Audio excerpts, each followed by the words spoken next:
Thank you very much, Madam Deputy Speaker. With your permission, I will. To the British public who foot the bill, the system feels out of control and unfair. It feels that way because it is of a minority.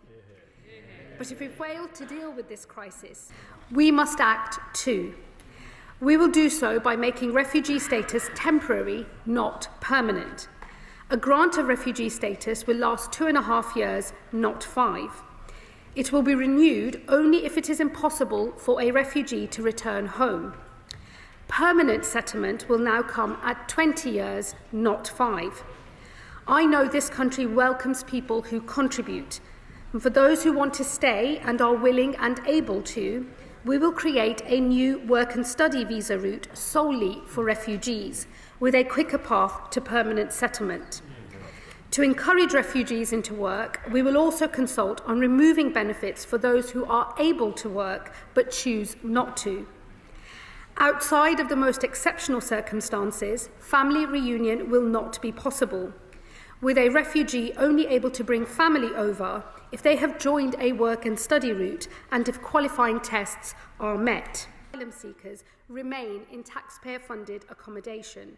We have already announced that we will empty asylum hotels by the end of the Parliament, and we are exploring a number of large military sites as an alternative.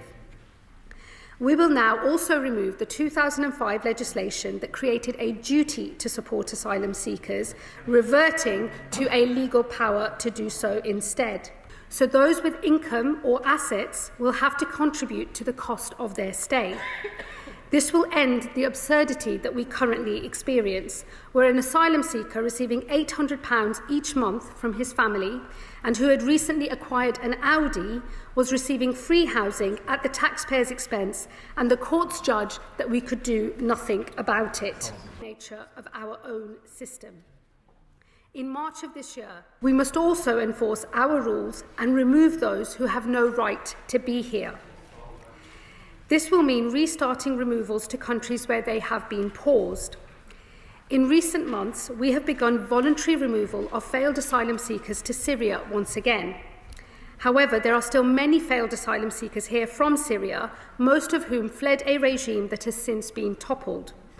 Other countries are planning to enforce removals, and we will follow suit.